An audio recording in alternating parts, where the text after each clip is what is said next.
5 गोष्टी आपण बघितल्या मंडळीत काय असावे. दुसरा मुद्दा आपला मंडळीत काय नसावे. तर आपण सुरुवातीला पाहत होतो की प्रभू त्याच्या इच्छेनुसार मंडळी उभी करतो आणि प्रभू त्याच्या इच्छेनुसार मंडळीची व्यवस्था बनवतो, तयार करतो. प्रभू त्याचं मन त्याच्या वचनातून आम्हाला प्रकट केलेलं आहे आणि मग आम्हाला आमच्या हातामध्ये वचन असल्यामुळे कारण नाही की मला प्रभूचं मन माहित नाही असं बोलायचं. आधी आम्ही म्हणू शकलो असतो की प्रभू आपके मन के विषय में हमें कुछ मालूम है, परंतु आज असं म्हणू शकत नाही. लिखित स्वरूपामध्ये प्रभूने त्याचं मन आमच्या हातामध्ये दिलेलं आहे. ते याकरता दिलेलं आहे की आम्ही प्रत्येकाने ते वाचावं. आज किती लोकांनी शास्त्रभाग वाचलं? काय वाचतात? काय वाचतात?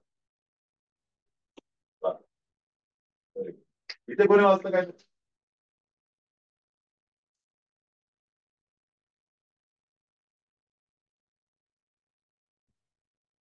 त्यावेळेस आम्ही देवाचं वचन वाचतो, प्रभूचं मन आणि प्रभूच्या अं, वचनातून त्याची इच्छा आमच्या समोर प्रकट होतात. प्रभूच्या वचनातून आम्हाला जसं सांगितलं की काय कोणत्या गोष्टी असाव्या, अशा कोणत्या गोष्टी नसाव्या हे देखील आम्हाला माहीत पडतं. 3 गोष्टी मी थोडक्या वेळामध्ये तुमच्या समोर ठेवणार आहे. त्या अतिशय ज्वलंत आहे, ज्वलनशील है वो। आजकल कलीसिया के लोगों के जीवन में वो आम तो से दिखाई देती। तो परमेश्वर ये मेरे जीवन में ना होना चाहिए, मेरे कलीसिया में ना हो, इस तरह से प्रयत्न हमें हर एक व्यक्ति को करना है। अशा एक वचन वाचू आपण, पहिले करीन तो 1 अध्याय 10 ते 13 वचन. कोण चांगलं वाटतं मराठी? पहिले करीन तो 10वा अध्याय, सॉरी पहिले करीन 1 अध्याय 10 ते 13 वचन. फर्स्ट करीन चॅप्टर 1 वर्स 10 to 13. बंधुजनो, आपला प्रभू येशू ख्रिस्त याच्या नावाने मी तुम्हास विनंती करतो की तुम्हा सर्वांचे बोलणे सारखे असावे, म्हणजे तुमच्यामध्ये फुटी पडू नये. तुम्ही एक चिताने व एक मताने जोडलेलं व्हावं. कारण माझ्या बंधूंनो, तुमच्यामध्ये कलह आहेत असे मला रुखवेच माणसाकडून कळले. माझे म्हणणे असे आहे की तुमच्यापैकी प्रत्येक जण मी पौलाचा, मी अपोलोचा, मी केफाचा आणि मी ख्रिस्ताचा असे म्हणतो. ख्रिस्ताचे असे विभाग झाले आहेत का? बस देवापासून वचन आपला करता आशीर्वाद असतो. पहिली गोष्ट आम्हाला या ठिकाणी पाहायला मिळते या 3 वचनामध्ये वाच 1 ते 10 वचनांमध्ये पौल करिंथ मंडळीची प्रशंसा करतो. तुम्ही साक्षीमध्ये संपन्न आहात, तुम्ही ज्ञानात संपन्न आहात, तुम्ही कृपादानात संपन्न आहात. 1 पासून 7-8 वचनांपर्यंत आम्हाला त्या गोष्टी पाहायला मिळतात. सब अच्छी बातों को बताने के बाद पौल कलीसिया के अंदर की समस्याओं को सामने रखता.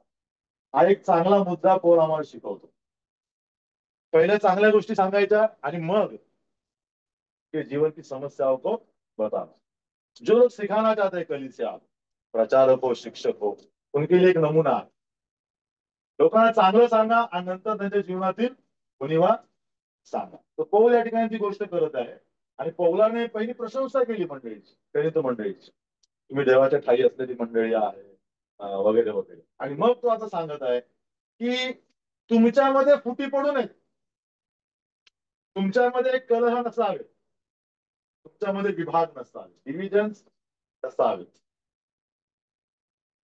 ते सगळ्यात मोठी समस्या करिंथ मंडळीची होती. करिंथ मंडळी अनेक गोष्टी श्रीमंत किंवा संपन्न होत, भौतिकदृष्ट्या आणि आध्यात्मिकदृष्ट्या. जी कृपादान आम्ही विचार करत होतो मगाशी, सगळी कृपादानं ह्या मंडळीतील विश्वासणाऱ्यांच्या जीवनामध्ये होती. पण त्याचा अर्थ असा नाही की आमच्या जीवनात कृपादान आहेत म्हणून आम्ही परिपक्व विश्वासणारे आहोत. पौल त्या 3ऱ्या अध्यायामध्ये म्हणतो की तुम्ही तर बालक आहात, तुम्ही अपरिपक्व आहात. म्हणजे ज्या मंडळीमध्ये, ज्या विश्वासमध्ये कृपादानांची गर्दी आहे, सगळी कृपादान मंडळीमध्ये आहेत, त्या मंडळीला पौल काय म्हणतो की तुम्ही कसे आहात? बालक आहात. अलीकडे काय झालेलं, अलीकडे लोक ज्यांच्या जीवनात अशा चांगल्या आध्यात्मिक गोष्टी आहेत त्यांना आध्यात्मिक मोठे झालेले समजतं. तर ते मोजमाप नाही आमच्या जीवनातील आध्यात्मिक गोष्टी हे मोजमाप नाही एक प्रकारे. हे पौल या ठिकाणी आम्हाला सांगतो. कलित मंडळीची समस्या काय होती? कलित मंडळीमध्ये फुटी होत्या आणि कलह होता. बघा, पवित्र आत्म्याने करणारी गोष्टी, मंडळी स्थापन झाली काही वर्षामध्ये, त्या मंडळीला कीड लागली फुटींची. आज ज्यावेळेस आम्ही मंडळीविषयी बोलतो, मंडळीमध्ये डिव्हिजन्स आहेत, विश्वासांच्या अंगावर काटा येत नाही. येतो का? हा, फुटी ना, आधी मंडळी फुटली का? इतक्या कॅज्युअली आम्ही मंडळीतील फुटींविषयी बोलतो किंवा ऐकतो. त्यावेळेस तसं नव्हतं. पौल कलिंदमध्ये नाही, पौल कुठेतरी बाहेर आहे आणि त्याला एका तिसऱ्या माणसाकडनं कळलं की पौल बद्दल जी मंडळी तुम्ही स्थापन केली, ज्या मंडळीमध्ये तुम्ही सेवा केली, त्या मंडळीमध्ये फुटी आहेत. हे ऐकून पौल अस्वस्थ झाला आणि घरी आला आणि मग ते पत्र लिहायला गेले. बंधूजन हो, मला या माणसांकडनं कळलं की तुमच्यामध्ये काय आहे, फुटी आणि कलह आहेत. आज विश्वासदारांना फुटी, डिव्हिजन, कलह हे विशेष महत्वाचे गंभीर मुद्दे वाटत नाही. रोज शब्द आमच्या कानावरती पडतात. राजकारणातल्या फुटी आम्ही ऐकतो. हे पक्ष फुटले, ते पक्ष फुटले, हा ह्या पक्षातून त्या पक्षात गेला. आम्ही आमच्या शेजारच्या लोकांच्या जीवनाविषयी वाचतो, या घरामध्ये कलह आहे, विवाद आहेत. जी गोष्ट रोज आमच्या कानावरती पडते ती आम्हाला जास्त गंभीर वाटत नाही. म्हणून मंडळीत मधल्या फुटी सुद्धा आम्हाला काय वाटतात? सामान्य बाब है, आम बाब है. कलिसिया में डिवीजन होना, कलिसिया के 2 भाग होना, कलिसिया के 3 भाग होना, हे काय आम बाब असं आजच्या विश्वासांना वाटतं. 2000 वर्षापूर्वी अशी परिस्थिती नव्हती. पौल अस्वस्थ झाला मंडळीतल्या फुटी पाहून. मंडळीला कशाची उपमा दिलेली आहे?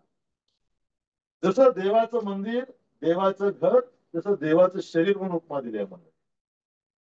याच पुस्तकामध्ये 1 कॉरिंथच्या 12व्या अध्यायामध्ये पौल म्हणतो की तुम्ही शरीर आहात आणि जसं शरीर मस्तकाशी जडून आहे, हात, नाक, कान, पाय एकमेकाशी काय आहे? सहकार्य करतात, कॉपरेशन करतात. तसं मंडळीतील प्रत्येक भावाने, प्रत्येक बहिणीने एकमेकाला सहकार्य करत आपला आत्मिक प्रवास करायचा. आमचं शरीर म्हणतं का डोळ्यांना हात म्हणतं का नाही, मी आज डोळे चोळणार नाही, मी आज ब्रश करणार नाही, मी आंघोळ करायला हातामध्ये मदत घेणार नाही, असं आमचं शरीर म्हणत नाही. जसं मस्तक आज्ञा देतं तसं आमचं शरीर काम करतं. म्हणजे शरीरामध्ये काय आहे? एक युनिटी आहे आमच्या शरीरामध्ये. पौल या शरीराचं उदाहरण करीत लोकांच्या समोर ठेवतो. या शरीराकडे बघा किंवा स्वतःच्या शरीराकडे बघा आणि मग आता मंडळीकडे बघा. जर तुमच्या शरीरामध्ये फुटी नाही तर ख्रिस्ताच्या शरीरामध्ये कशा काय फुटी येऊ शकतात? हा प्रश्न त्यांच्या समोर ठेवतो. या ठिकाणी तो शब्द तो वापरतो, पुढे बघा, तुम्ही जोडले जावे, तुम्ही एकमताने जोडलेले असावे.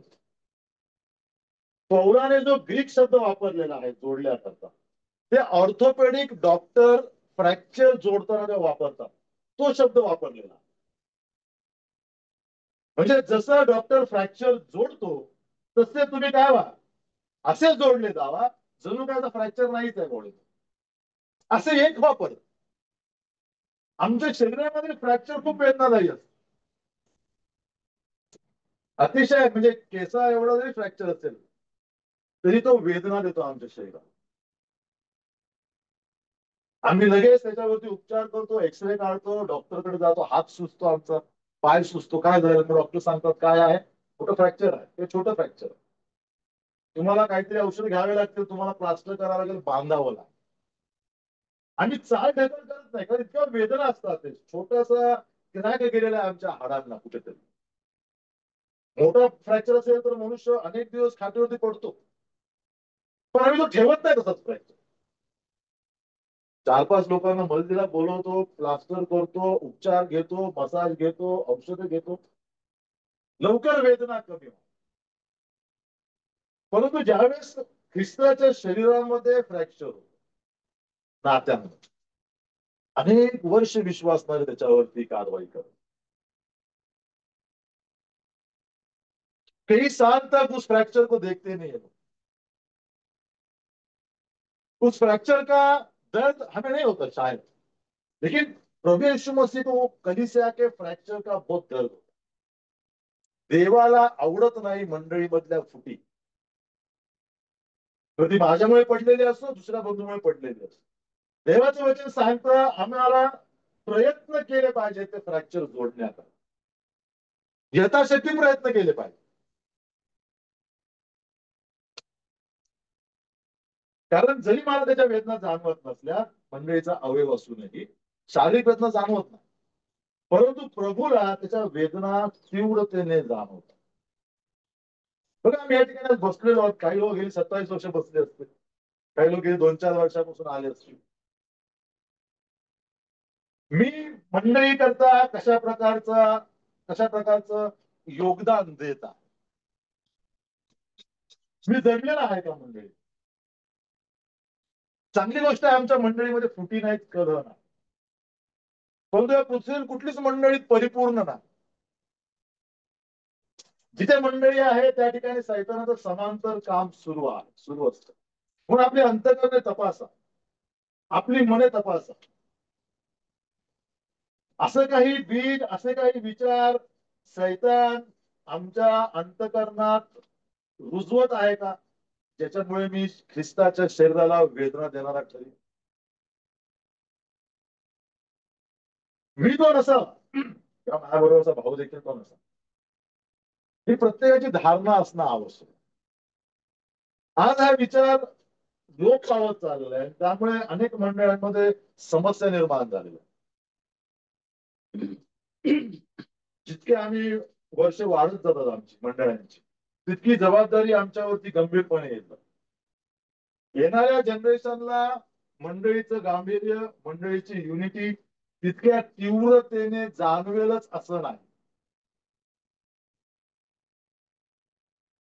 बरोबर? जी तीव्रता आता काही पुढाऱ्यांना आहे, येणाऱ्या जनरेशनला ती जाणवेलच असं नाही. त्यांच्यासमोर दुसरे मोठे प्रश्न असू शकतात, त्यांच्या प्रायोरिटी, आपली प्राथमिकता अलग हो सकते. कलिसिया से ज्यादा और प्राथमिक बातें हो सकती. आणि म्हणून जसं जसं दिवस जातात तसं ही समस्या गंभीर होत जाते. सैतान या गोष्टींचा फायदा विश्वासाच्या जीवनात फुटी पाडण्याकरता करू. फुटी बाहेरचे लोक पाडत नाही. सगळ्यात मोठी गोष्ट बीजेपी वाले आहे की नाही फुटी पाडेगी कधी, दुसरे कोणी येऊन पाडणार नाही, त्यांना काय पडलं, त्यांचं ते जीवनामध्ये सुखी आहे.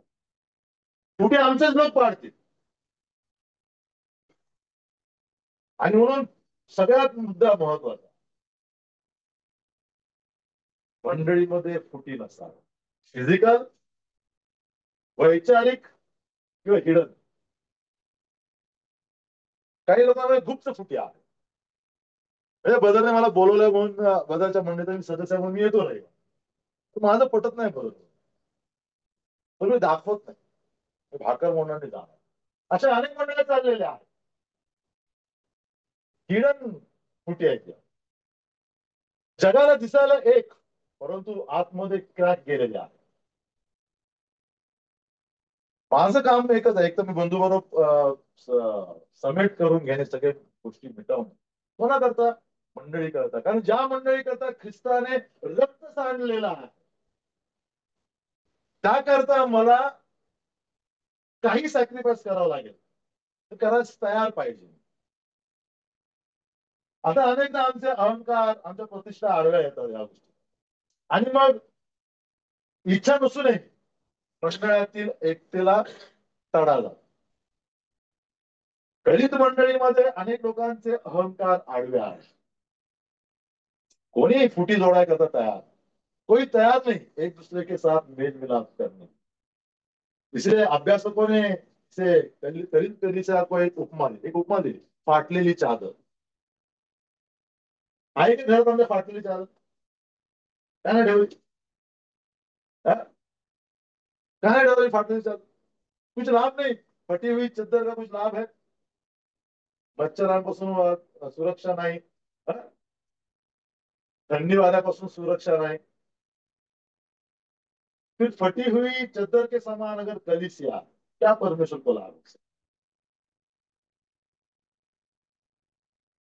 तरी तो मंडळीला म्हटलं फाटलेली चादर आहे, डिव्हिजन सुरू. अनेक मंडळ फाटलेल्या चादरीप्रमाणे आहे. ह्या दिशेला लोकांची एक तोंड आहे. ही समस्या आहे. ती माणसं वाईट आहे असं मी म्हणत नाही. अशा काही गोष्टी येत गेल्या जीवनामध्ये, प्रवासामध्ये, की अनेकांनी आपापले मार्ग धरले. आणि मग देवाने मंडळी करता रक्त सांडलेल्या हा विचार मागे पडत गेला. या मंडळीच्या तुमच्या वर्धापन दिनानिमित्त मी ही गोष्ट आवर्जून सांगू इच्छितो. 27 वर्ष पूर्ण झालेल्या या दिवसामध्ये आम्हाला जागरूक राहणं गरजेचं आहे. माझं काय योगदान राहील मंडळीमध्ये, मंडळीच्या वाढी करता, मंडळीच्या ऐक्या करता, त्याची दखल मी घेणं गरजेचं आहे. मला फक्त बसायला बोलवलं नाही. मी मंडळाचा एक अंग आहे. माझ्या शरीरातील प्रत्येकाला एक शोभेकरता दिलेला ना आमच्या शरीरातला. एवढे शोभेकरता दिलेत का? नाक शोभेकरता दिलंय का? हात शोभेकरता दिलेत का? नाही. त्याचं विशेष काम आहे. त्याचप्रमाणे माझी भूमिका माझ्या मंडळीमध्ये आहे. मध्ये आणखी एक समस्या होती. कोण म्हणतो त्यांना की तुमच्यापैकी कोण म्हणतो मी पेत्राचा, कोण म्हणतो अपोलोसाचा, कोण म्हणतो मैं पौलुस का हूं. 100 लोगों की कलीसिया में 5 ग्रुप बन गए. हर एक ने अपना अपना नेता चुन लिया था. पेत्र जर बोलवायला तर बाकीचे लोक यायचे नाही, फक्त पेत्राच्या ग्रुपचे यायचे. अपोलोसला बोलवलं तर बाकीचे यायचे नाही, फक्त अपोलोसवाले यायचे. पौलाला बोलवलं तर बाकीचे कोण यायचे नाही, फक्त पौलाचे लोक यायचे. असं डिव्हिजन होतं. पण या लोकांनी काही शिकवलं नव्हतं चुकीचं. पेत्र पौलस हे सगळ्यांनी काय देवाचं वचनच शिकवलं. पण लोकांनी आपले नेते बनवले. हा आमच्या गावचा, आमच्या प्रांतातला, हा नगरचा, हा कोल्हापूरचा, हा मिरजेचा, हा मल्याळी, हा तेलुगू, हा मराठी, हे डिव्हिजन आज मंडळांमध्ये आहेत. हे युपी के, बिहार के कुठले असतील, हे पालघरचे, कोणी डिव्हिजन केले? माणसाने डिव्हिजन केले. प्रभू एक शरीर म्हणून पाहतो. हे भाषिक आणि प्रादेशिक डिव्हिजन आज मंडळांनी केलेले आहे. काही मंडळ बोलवत नाहीत काही लोकांना, आपले नाही. मला एका मंडळीमध्ये एका कॅम्पमध्ये विचारलं होतं, बरं तुम्ही आमच्याकडचे ना. मी त्यांना शेवटपर्यंत उत्तर दिलं मी कुठल्याकडचं आहे. आमच्याकडचं म्हणजे काय आधी सांगता. त्याला काही एक्सप्लेन करताना ते सांगा ना आमच्याकडचे ना. मला पण अजून प्रश्नाचं उत्तर कळलं की आमच्याकडचे म्हणजे काय. ते गेले प्रभूकडे त्या. बरं तुम्ही आमच्याकडचेच ना समजायचं असं. अजूनपर्यंत त्याचा अर्थ कळला नाही. म्हणजे तुम्ही गावचे विषय म्हणताय की अजून कुठल्या भाषेविषयी म्हणताय, तर असे डिव्हिजन आहेत माणसांची. आमच्यामध्ये अशा प्रकारचे डिव्हिजन नसावे. आमची मंडळी कशी चांगली मजबूत चादर असावी, फाटलेली चादर नसावी. ही जबाबदारी आमची आहे. दुसरा मुद्दा काय नसावा. आता पहिले काही 5वा अध्याय पहिलं होतं.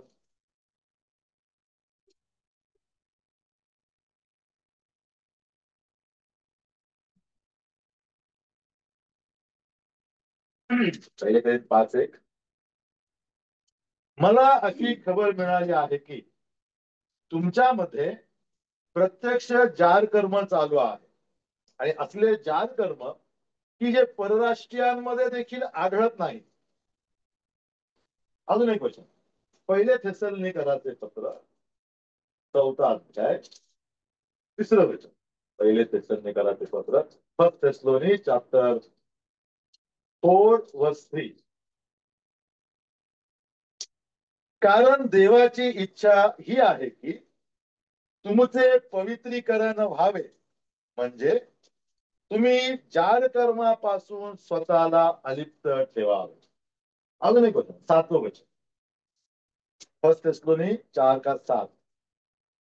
कारण देवाने आपल्याला अशुद्धपणासाठी नव्हे तर पवित्रतेसाठी पाचारण केलेले आहे.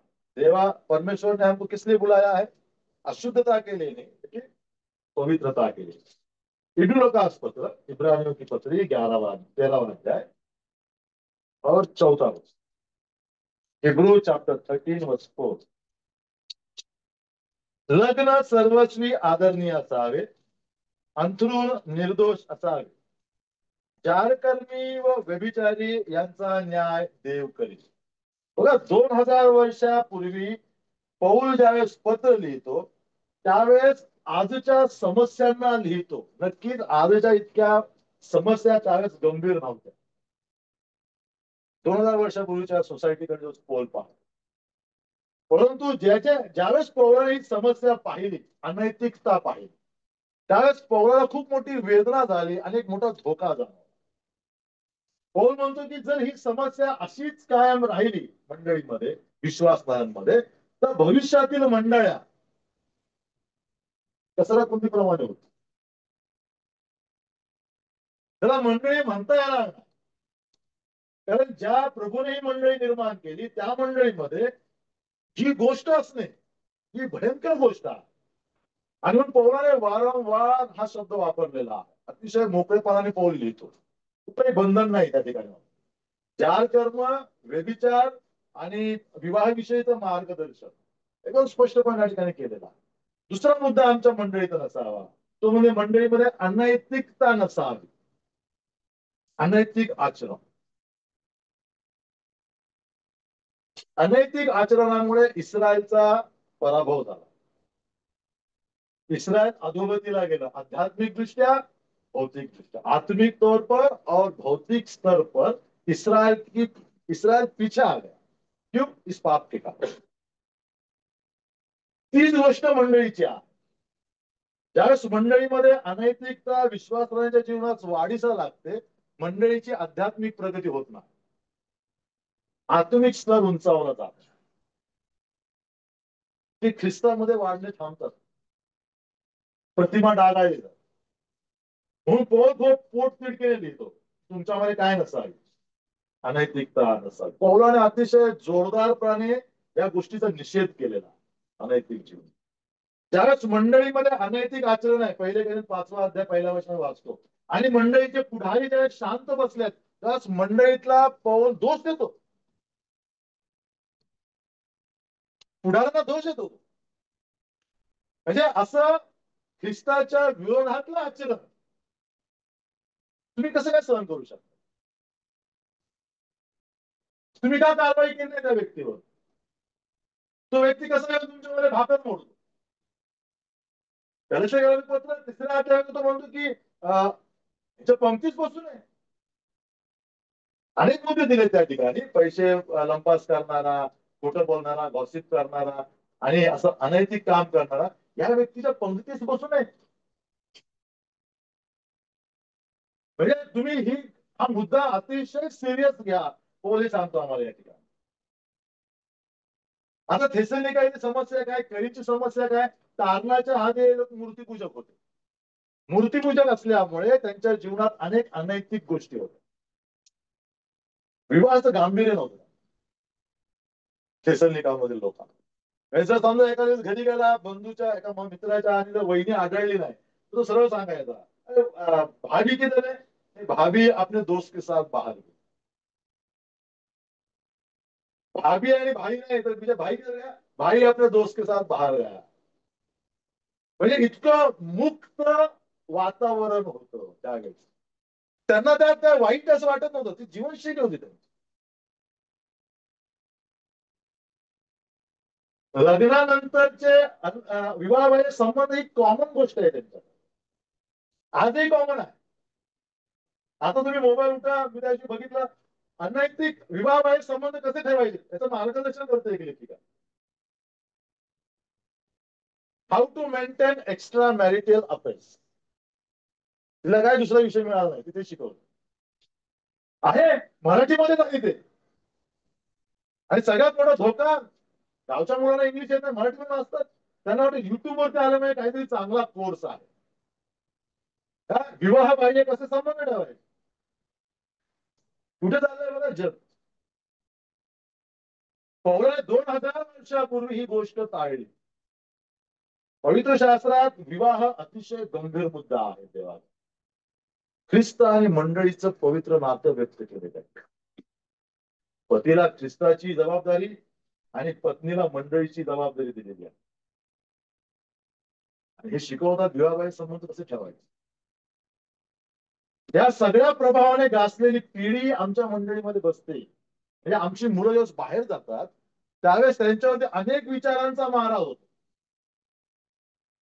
एलजीटीबीटी आता आलेला आहे, हे समजावणं आवश्यक आहे तरुणांना. काय आहे एलजीबीटी म्हणजे काय, माहित नाही होतं. आणि या सगळ्या गोष्टी प्रभूच्या मंडळीकरता घातक आहे, अनैतिक आहेत. मागच्या वेळेस पुण्यातील 2 तरुणांनी लग्न केलं, 2 मुलींनी लग्न केलं, आणि युट्यूबवर पॉडकास्ट वरती येऊन ते जाहीरपणे सांगतात कसा आम्ही स्ट्रगल केलं, कसा आम्ही विरोध केला समाजात. त्यांना दिलेली प्रसिद्धी तरुणांवरती प्रभाव पडतो. आणि मग आमच्या तरुणांच्या मनामध्ये अनेक विषय डोक्यामध्ये गुंतले जातात. जर आम्ही त्याला देवाच्या वचनांच्या द्वारा जर आळा घातला नाही तर खूप मोठी समस्या होऊ शकते.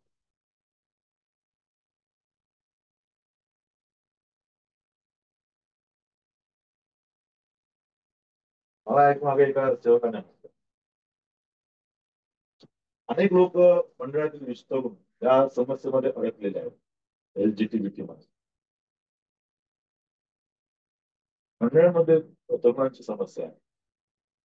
सांगण्यात तात्पर्य सैतान वेगवेगळ्या माध्यमातून लोकांवरती हल्ला करत आहे. आणि कोणी सुरक्षित नाही. म्हणजे असं समजत आम्ही खूप सुरक्षित आहोत, तर तो गैरसमज आहे. सैतानाचा उद्देशच तो आहे. सैतान अर्ध युद्ध त्या ठिकाणी जिंकतो त्यावेळेस तुम्ही म्हणता की आम्ही सुरक्षित आहोत. सैतान सगळ्यात पहिली स्ट्रॅटेजी आहे की तो दाखवत नाही आपलं अस्तित्व मी आहे असं. शैतान कभी अपने अस्तित्व को नहीं दिखाता, ताकि आप समझे कि शैतान अस्तित्व में नहीं है. जब आपकी ये राय पक्की हो जाती है कि शैतान अस्तित्व में नहीं है, वो आधा युद्ध जीतता है, अर्ध युद्ध जिंकतो तो तुमच्या जीवनात. पुढाऱ्यांचा निषेध करतो पाऊल. अनैतिक संबंधांना तुम्ही किंवा अनैतिक गोष्टींना तुम्ही कशा प्रकारे मान्यता देता. आमची मंडळी, तर मंडळीतील कुटुंब, मंडळीतील तरुण या किडीपासून सावध कसे राहतील याकरता त्यांना सावध करणं आवश्यक आहे. लिव्ह इन रिलेशनशिप खूप मोठा धोका वाढत चाललेला. नाव ऐकलंय का तरुणांनी? लिव्ह इन रिलेशनशिप, लग्न न करता राहायचं नवरा बायकोचा, जबाबदारी नाही काही नाही, मन भरलं की तुझा मार्ग मी माझा मार्ग. सातारा, कोल्हापूर या ठिकाणी जितके मेडिकल कॉलेजेस आहेत त्या ठिकाणी अनेक तरुण तरुणी असे राहतात. रूमचं भाडं दोघांमध्ये शेअर करायचं. प्रचलित आहे पद्धती, काही नवीन नाही याच्यामध्ये. तुम्ही जरा जगाच्या बाहेर गेलात कॉर्पोरेट सेक्टरमध्ये तुमचं डोकं सुन्न होऊन जाईल. अशा गोष्टी आहेत. मुलांना हे तयार आताच करणं आवश्यक आहे. उद्या आमची मुलं कॉलेजमध्ये एखाद्या कंपनीत एखाद्या ठिकाणी जातील, त्या ठिकाणी त्यांना धक्का बसू नये या गोष्टी.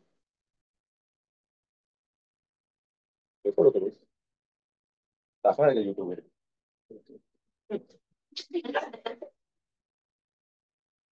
हा मुलगा साताऱ्याला शिकायला होता बीएचएम. त्या ठिकाणी तो मम्मीला सांगायला लागला की कॉलेजमधल्या मुलींनी बिअरचा ग्लास तोंडासमोर आणला, आणतात का सिगरेट घेऊन, तू कसला ख्रिश्चन आहे, सिगरेट पित नाही बिअर पित. ही आव्हान आहेत मुलांना.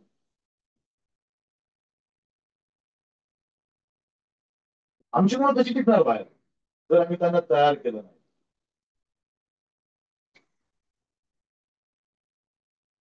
समोरून आमंत्रण दिलं जातं तरुणांना, अवघड गोष्ट आहे. खूप मोठं टेम्पटेशनचं जग आहे. अनैतिक वातावरणाचा सुळसुळाट आहे. आणि म्हणून इब्रीचा लेखक म्हणतो अंतरून निर्दोष असावे आणि लग्न आदरणीय असावे, तर आम्ही आदराने भाकर मोडू शकतो. अनैतिकता आमच्या जीवनात आली, ख्रिस्ताच्या मंडळीच्या सौंदर्याला आम्ही तडा दिला म्हणून सांगतो. गोष्ट या ठिकाणी गंभीरपणे. दुसरा एक प्रकार अनैतिकतेचा आहे, तो म्हणजे इस्रायलच्या जीवनात एक गंभीरपणे दिसतो, आध्यात्मिक अनैतिकता. त्यांनी व्यभिचार वगैरे वगैरे हा भाग केला. दुसरी एक गोष्ट त्यांनी केली की यहोवाला सोडून बाळ, दागोन आणि मोलक या परराष्ट्रीय दैवतांची आराधना केली.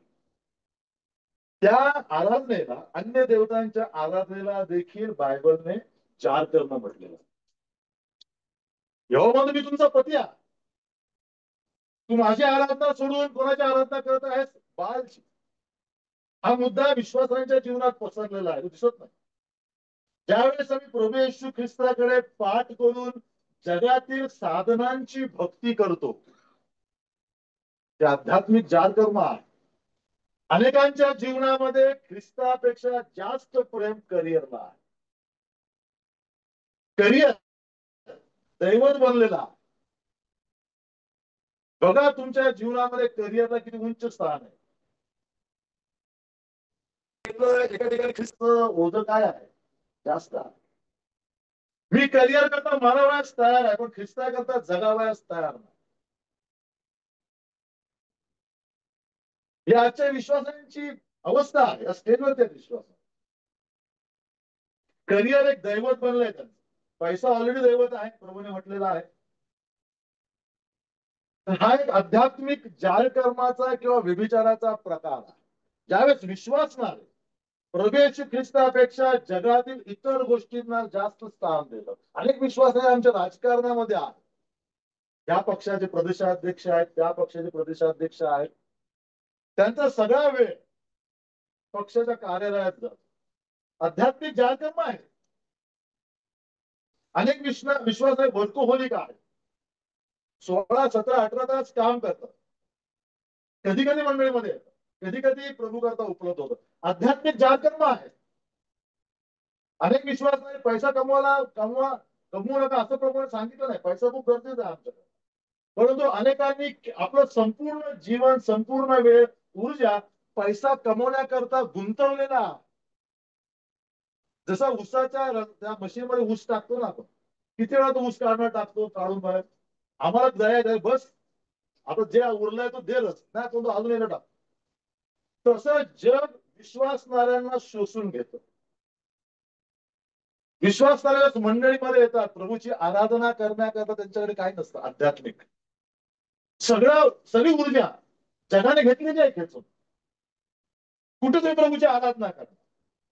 ते आध्यात्मिक जातकर्म. आपल्या शरीराची शक्ती, आपला बुद्धी, आपली ऊर्जा जगाकरताच केवळ देणं, हे आध्यात्मिक जातकर्म आहे.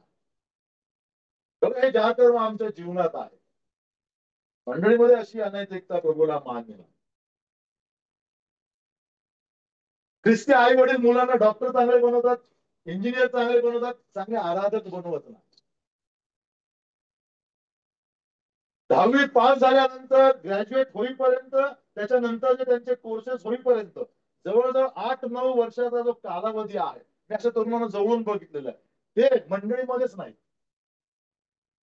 तुम्ही मेडिकलमध्ये असा, नर्सिंगला जा, तुम्ही इंजिनिअरिंगला जा, मंडळीच्या आराधना, मंडळीचा बायबल स्टडी याची संबंध नाही.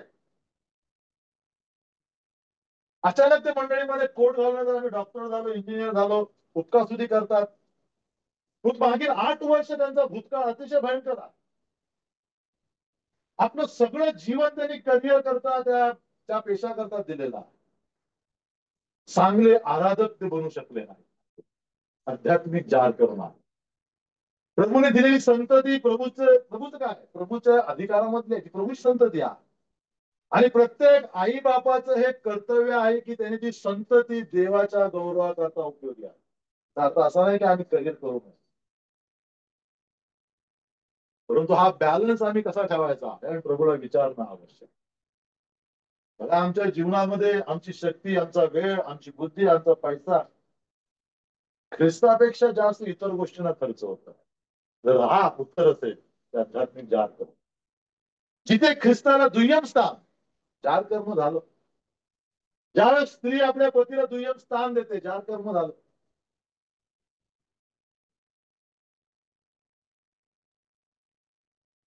ते ख्रिस्ताला दुय्यम स्थान मंडळीने ख्रिस्ताला नाकारलंय. मंडळीमध्ये अनैतिकता नसावी. तिसरा मुद्दा, 1 योहान 4 अध्याय पहिलं होतं. 1 John chapter 4 verse 1.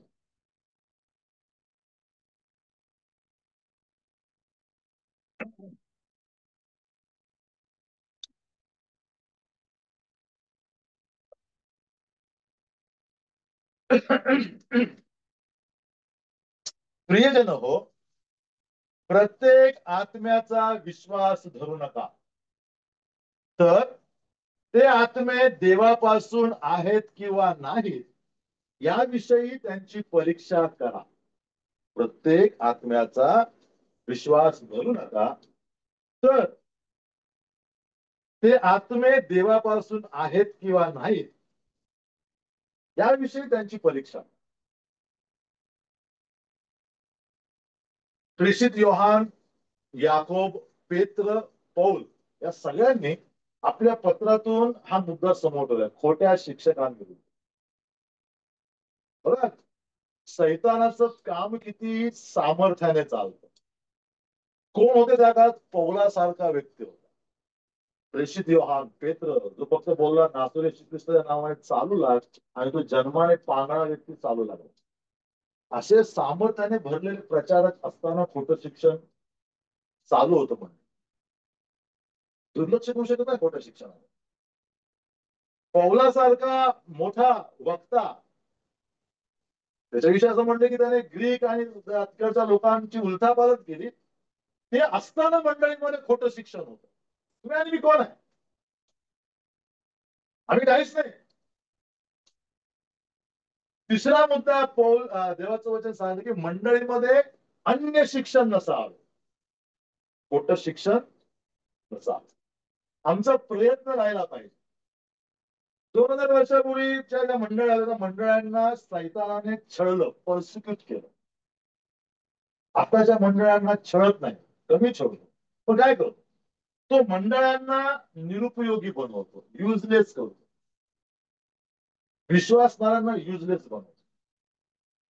आणि त्याचं साधन एकच आहे, खोटं शिक्षणाच्या द्वारा. मंडळीमध्ये हळूहळू तो खोटं शिक्षण पसरवत जातो. जरा डोळे उघडून बाहेर बघाल तुम्ही, इतर चर्चेचा आढावा घ्या, तर तुम्हाला कळेल की अन्य शिक्षण कसं पसरलेलं आहे. लोक डोळे बंद करून, कान बंद करून त्याच्यावरती विश्वास ठेवून चाललेला. अन्य शिक्षण म्हणजे काय, तरी व्याख्या बघूया, म्हणजे तुम्हाला कळेल अन्य शिक्षण म्हणजे. कसे करायचं पत्र, 2 अध्याय, कोलोस्सीची पत्री 2 अध्याय 8 होते. कोलोसियन्स चॅप्टर 2 verse 8.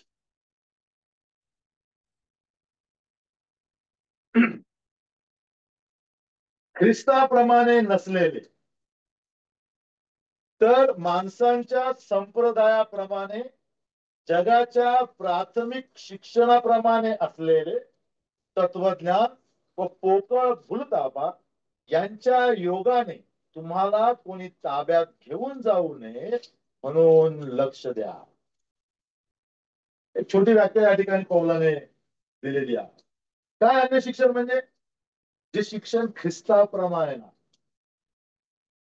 प्रभू येशू ख्रिस्ताच्या व्यक्तिमत्वाशी आणि त्याच्या शिक्षणाशी विपरीत असणारं शिक्षण, ते खोटं शिक्षण किंवा अन्य शिक्षण. दुसरं, माणसांच्या संप्रदायाप्रमाणे, जे प्रेषितांनी शिकवलं नाही आमच्या, पण जगातले लोक शिकवतात, जगातले अभ्यासक शिकवतात, जगातले तत्वज्ञानी शिकवतात.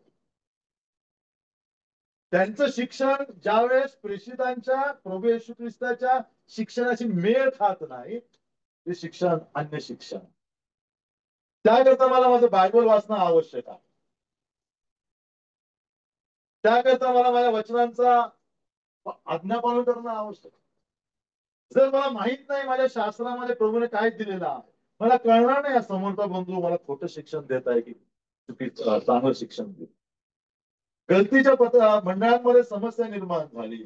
पौलाने हा शब्द त्या ठिकाणी वापरला की तुम्ही अन्य सुवार्थेकडे इतक्या लवकर कसे वळला. त्यांनी सुवार्थ सांगितली, पण अन्य सुवार्थ सांगितली. म्हणजे त्या सुवार्तेमध्ये प्रभू येशू ख्रिस्ताच्या द्वारा मिळणारी पाप क्षमा याचा उल्लेख नव्हता. मग यहुदी प्रचारकांनी कोणती सुवार्ता सांगितली? त्यांनी सांगितलं तुम्ही प्रभू येशू ख्रिस्तावरती विश्वास ठेवला, चांगली गोष्ट आहे.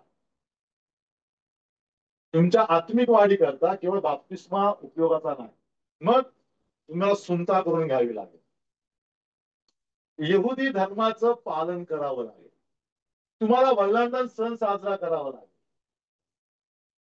तुम्हाला उपवास करावे लागतील. जे जे यहुदी लोक करत होते ते तुम्हाला करावं लागेल. आणि गलतीच्या मंडळीतील विश्वासणाऱ्यांनी त्यांचं ऐकलं. ते रविवारी मंडळीत येत होते, भाकर म्हणत होते, सोमवार ते शनिवार ते यहुदी धर्माचं पालन करत, शनिवारी शब्दात पालन करत, वल्हांडणा दिवशी वल्हांडण साजरा करत होते, काहींनी सुद्धा करून घेतली. ही गोष्ट पौलाच्या कानावरती आली. सगळी पत्र वाचा पौलाची. पौलाने त्या मंडळीला धन्यवाद दिलेला आहे. प्रत्येक मंडळी गलतीच्या मंडळांविषयी धन्यवाद दिले. अतिशय रागाने पौल पत्र दिले गलती. तुम्ही ख्रिस्ताला नाकारलं. ख्रिस्ताच्या वधस्तंभावरती विश्वास ठेवल्यानंतर तुम्ही वल्हांडणाकडे पाहता, तुम्ही सुनतेकडे पाहता, तुम्ही शब्दाताकडे पाहता, ही अन्य सुवार्ता तुम्ही स्वीकारलेली आहे. गलतीच्या मंडळीमध्ये एक समस्या निर्माण आहे. अन्य शिक्षण धोकादायक आहे. दोन चार मुद्दे आपण अन्य शिक्षणाविषयी पाहणार आहोत. जर आम्ही अशा प्रकारे रमत असू कुठल्या प्रचारामध्ये, सावध राहणं आवश्यक आहे. आमच्या अनेक बहिणी, अनेक विश्वासणारे युट्यूब वरती, फेसबुकवर, मोबाईल वरती अनेक प्रचारकांचे संदेश ऐकतात. मी नावं त्यांची घेणार नाही. मी एका घरामध्ये गेलो त्यावेळेस त्या प्रचारकाचा संदेश चालू होता टीव्हीवरती, आणि त्या सिस्टर टीचर मध्ये काम होती, एक छोटा हे लावलं काय स्पीकर, तिथे ऐकायला येत. खूप चांगलं शिकवत होते. पण काही मुद्द्यांबाबत आपल्या मंडळाचा जो स्टँड आहे आपल्या मंडळाचा, त्या मुद्द्यांबाबत ते प्रचारक चुकीचं बोलत होते. आणि ती बहीण ऐकत होती. शिष्यपती मंडळीचे वडील आहे, त्यांना याची काही घेणं नाही. आणि म्हणून बंधुजनांनी, बहिणींनी दक्ष राहिलं पाहिजे. आम्ही काय अलीकडे फॅड आलेला युट्यूबच्या द्वारा संदेश ऐकणं. आमची मुलं काय ऐकतात, आम्ही ऐकलं पाहिजे, पाहिलं पाहिजे. कोणता सिद्धांत, कुठली पुस्तकं ते वाचतात. अन्य शिक्षण काय वाईट आहे? अन्य शिक्षणामुळे वाचा पहिले तिमोथी, तिथं पहिलं तिथं पत्र 1:10-11. काय करतं अन्य शिक्षण?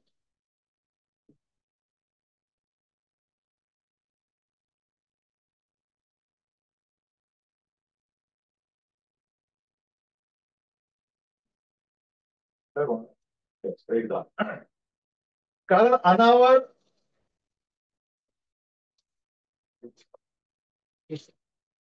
अकरा जे शिकवणे ते अनितेने पैसा मिळवण्यासाठी शिकवून ते संपूर्ण घराण्याच्या विश्वासाचा नाश करीतात. अन्य शिक्षण एका व्यक्तीला अफेक्ट करत नाही. झुटी शिक्षा पुरे घराणे का नाश करत, विश्वास. म्हणून अन्य शिक्षणाला रॅट पॉइझन म्हटलेला. किती लोकांनी रॅट पॉइझन बघितलं? देखा है कधी चोप देणे का? बघितलं फक्त. काय असतं म्हणजे काय बाटली असते आतमध्ये, काय असतं? हा? हा, एक वडी असते, केक असतो. काय असतं त्याच्यामध्ये? 96% मक्याचं पीठ असतं. किती? 96% कॉर्नफ्लॉवर, 4% आर्सेनिक. आर्सेनिक म्हणजे काय? जहाल विष, पॉइझन आहे आर्सेनिक. ज्यावेळेस मी ते ठेवतो उंदरा पुढे, मी पोटभर खातो. काय विष खातं का ते? काय खातो? कॉर्नफ्लॉवर खातो. त्याला वाटतं कॉर्नफ्लॉवर, वास कॉर्नफ्लॉवर नाही येतो. त्याला वाटतं माझ्या करता काय ठेवलेलं आहे? कॉर्नफ्लॉवर ठेवला, तो खातो. आणि मग 7-8 मिनिटाला मरतो. त्याच्यामुळे मिळाला कॉर्नफ्लॉवर मुळे मिळाला. आता जास्त कॉर्नफ्लॉवर खाल्लं त्याने, पण त्याच्यामध्ये 4% काय असतं? उंदीर कॉर्नफ्लॉवरने मरत नाही. तो कॉर्नफ्लॉवर मुळे आकर्षला जातो, मरतो आर्सेनिकमुळे फक्त 4%. अन्य शिक्षण तसं आहे. 100 पैकी 96 गोष्टी योग्य सांगणार खोटा शिक्षक. 4 गोष्टींमधला फरक कळणार नाही सामान्य विश्वास. तुमच्या विश्वासाचा, तुमच्या घराण्याच्या विश्वासाचा नाश करण्याकरता 4 गोष्टी, 4% गोष्टी पुरेशा आहेत. प्रेमाला 96% नीट सांगा बरोबर, आम्हाला ते सांगतो बरोबर ते सांगतो. 4 गोष्टी अशा आहेत ज्याच्यामुळे आमचा नाश होतो विश्वास. म्हणून अन्य शिक्षणाच्या पासून सावध राहणं ते मंडळीतील विश्वासाचं काम. पुढारी ते काम करतातच, परंतु आम्ही जेव्हा बाहेर जातो मंडळीच्या पुढाऱ्यांच्या कक्षेच्या बाहेर जातो तर आम्ही स्वतंत्र आहोत. काय वाचता, काय ऐकता, काय पाहता, या सगळ्या गोष्टी अन्य शिक्षणामध्ये. दुसरे करीन दुसरा अध्याय 17 अन्य शिक्षण काय करतो.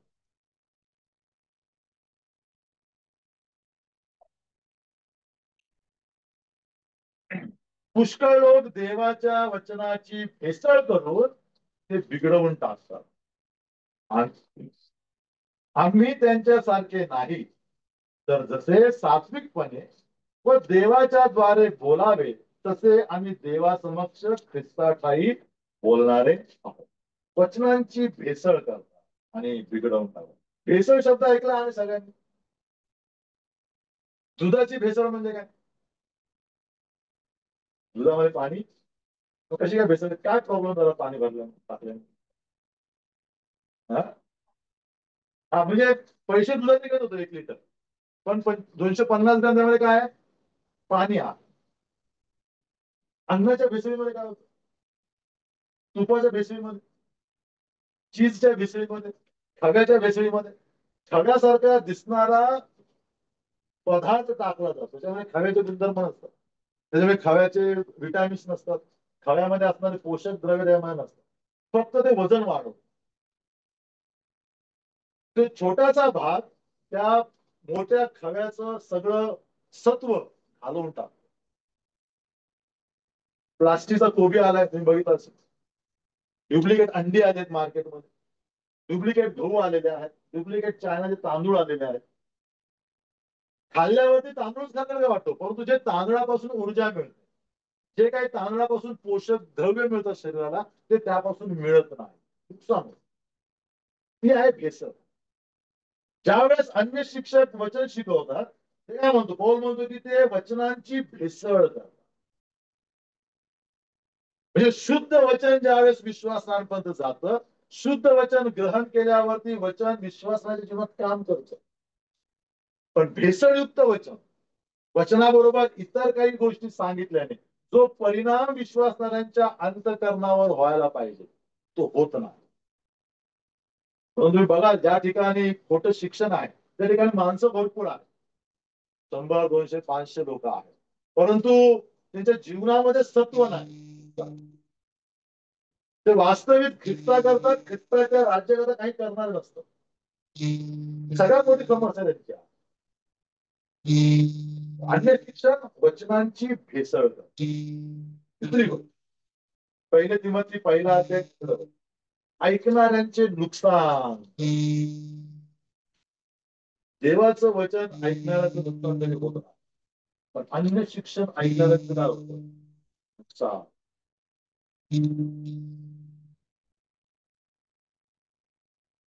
गलती करायचे पत्र पहिला अध्याय 6 अन्य शिक्षण लोकांना घोटाळ्यात पाडतं.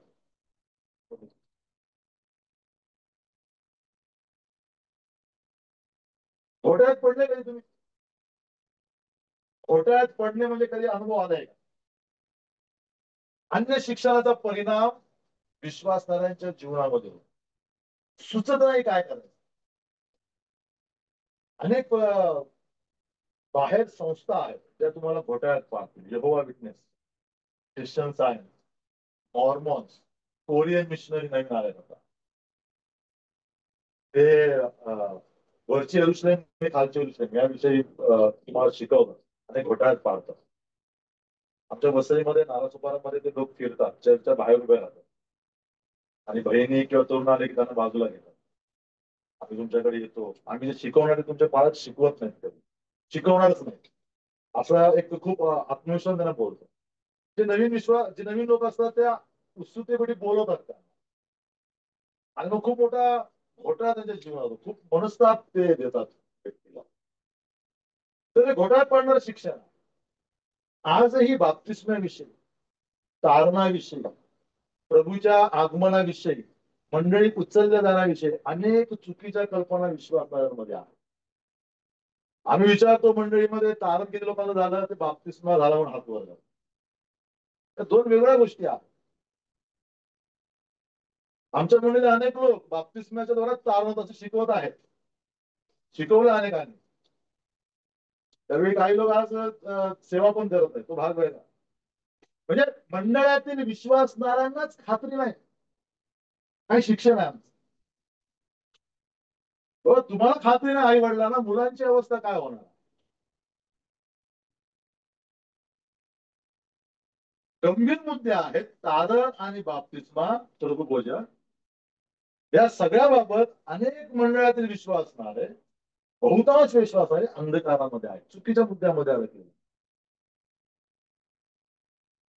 अंध शिक्षण घोटाळ्यामध्ये. मी आभार माना की आम्ही अशा मंडळीमध्ये जिथे आम्हाला योग्य शिक्षण दिलं जातं. परंतु जे आम्ही सगळ्यांचं ऐकू ते सगळेच योग्य शिक्षण देणारे असतील असं नाही. म्हणून तुम्हाला तुमच्या बायबलमध्ये गुंतणं आवश्यक आहे. बायबल तुम्हाला चांगलं माहिती असणं आवश्यक आहे. दुसरे पेत्र दुसरा अध्याय पहिलं वचन, पाखंडी मतांचा प्रचार कर. शेवटचा मुद्दा. पाखंडी मतामध्ये दोन मुद्दे येतात. पाखंड हा आरोप लावून कॅथलिक चर्चने अनेक विश्वासणाऱ्यांना जाळून मारलेला, इन्क्विजिशन आपण म्हणतो. पाखंडी मताचा आरोप करून अनेकांना जाळलं. पिंडर असेल, वेगवेगळ्या प्रकारचे जे आमचे प्रभूचे सेवक झाले. बोल प्रभू येशू ख्रिस्त प्रभू नाही, तो बोला मी नाही बोलणार, मी बोलणार प्रभू येशू ख्रिस्त प्रभू आहे. हो, तो बिशप ऑर्डर द्यायचा, पाखंडी आहे, तर काय करा, जाऊन मारा. त्यावेळेस अधिकार फक्त त्या ठराविक लोकांना होता बायबल वाचण्याचा, ते पण लॅटिन मधून. विल्यम टेंडलने प्रथमच भाषांतर केलं लॅटिन मधून स्थानिक भाषेत, त्याला पाखंडी ठरवलं कॅथलिक चर्चने. फरमान काढलं, त्याला मारा, हा पाखंडी आहे. का? लॅटिन भाषेतून बायबल त्याने स्थानिक भाषेमध्ये केलं. मार्टिन लुथरने लॅटिन भाषेतून जर्मन भाषेमध्ये बायबल ट्रान्सलेट केलं, त्याला पाखंडी ठरवलं कॅथलिक चर्च. तुम्ही वसईमध्ये जिजसचं ट्रॅक देऊ शकत नाही, तो जिजस असेल त्या रिक्षावाला घेणार नाही, तो कॅथलिक असेल. त्याला सांगितलं जातं की पाखंडी आहे. तेव्हा तुम्ही बायबल वाचू शकत नाही, बायबल वाचलं तुम्ही पाखंडी आहे.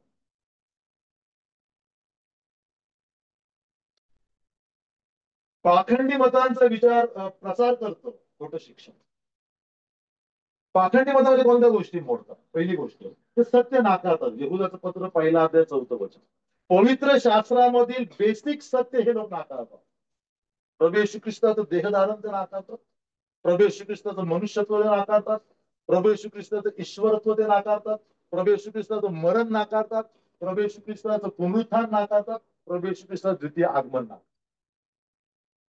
यापैकी कुठलीही गोष्ट जर एखादा व्यक्ती नाकारत असेल तर तो पाखंडी आहे. जर तो म्हणतो प्रभू येशू ख्रिस्त मनुष्य आहे, देव नाही, पाखंडी आहे. तो म्हणतो फक्त प्रभू येशू ख्रिस्त देवच आहे, मनुष्य नाही, पाखंडी आहे. प्रभू येशू ख्रिस्त मरणच पावला नाही, पाखंडी मत आहे. प्रभू येशू ख्रिस्त उठलाच नाही, पाखंडी मत आहे. प्रभू येशू ख्रिस्त येणार नाही, पाखंडी मत आहे.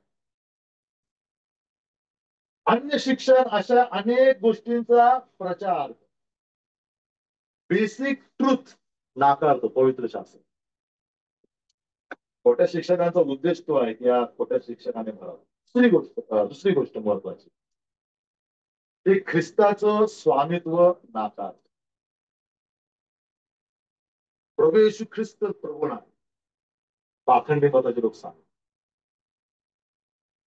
मुस्लिम लोक सांगणार प्रभू येशू ख्रिस्त प्रॉफिट आहे, चांगला टीचर, आम्ही त्याला एक संदेश का मानतो, नबी मानतो. दोनों परमेश्वर का बेटा नहीं, खुदा का बेटा नहीं वो मरा, वो आएगा जरूर, इसलिए आएगा कि वो मरा नहीं. पाखंडी विचार. जेव्हा विटनेस वाले सांगतात प्रभू येशू ख्रिस्तावरच तारण आहे, पण प्रभू येशू ख्रिस्त देवाचा पुत्र आहे, तो देव नाही, तो उत्पत्तीमध्ये ज्येष्ठ आहे. चुकीचा अर्थ शिकवतो. ओनली जीस वाले भेटतील तुम्हाला सांगतील की पिता आणि पुत्र काही नाही, सगळं काय प्रभू येशू ख्रिस्त आहे. पाखंड घ्या. ज्यावेळेस ते प्रभू येशू ख्रिस्ताला पवित्र शास्त्राने दिलेलं स्थान देत नाहीत, ते पाखंडी बोलतात. प्रकटीकरणामध्ये तो म्हणतो मी अल्फा आणि ओमेगा. योहानाच्या 8व्या अध्यायामध्ये म्हणतो मीच तो आहे. I am that I am. जो यहोवाने शब्द मोशे करता वापरला, मोशेचा तो शब्द प्रभू येशू ख्रिस्त योहानाच्या 8व्या अध्यायात वापरला. त्यावेळेस यहुदी लोक दगड घेऊन मारायला उठतात प्रभूला, कारण त्यांनी स्वतःला देवा समान. शिष्याला प्रभू म्हणतो की जर तुम्ही मला पाहिला आहे तर पित्याला पाहिलेला आहे.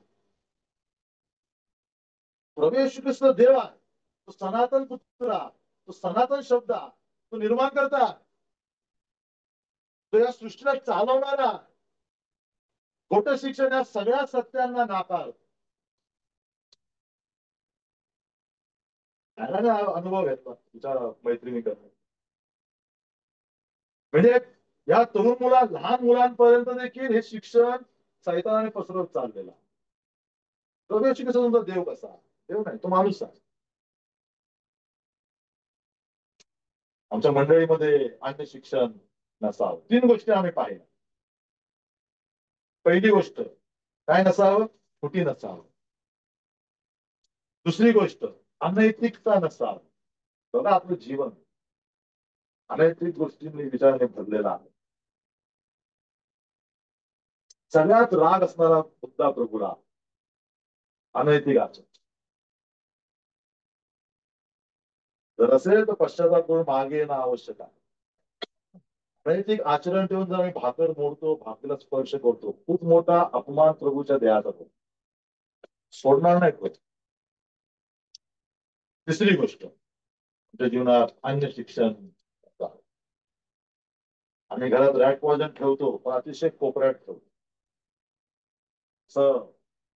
तसा तसा वर्तन आम्ही त्या अन्य शिक्षणाबाबत केलं पाहिजे, अतिशय सावध.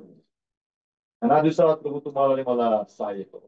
एकूण 9 मुद्दे आम्ही पाहिले सकाळपासून. मंडळीत काय असावं? पवित्रता असावी, सेपरेशन असावं, अजून कृपादान असावी, सुवार्थ असावी, आणि माझं शिवरा. आणि 3 गोष्टी पाहिल्या, ज्या गोष्टी नसाव्या. या दिवसात आम्ही प्रयत्न करूया आमच्या कुटुंबात, आमच्या मंडळीमध्ये या गोष्टी असाव्यात आणि या गोष्टी तुमच्या वाटचाली करता अधिक तुम्हाला सहाय्य करू, तुमचा उपयोग करू.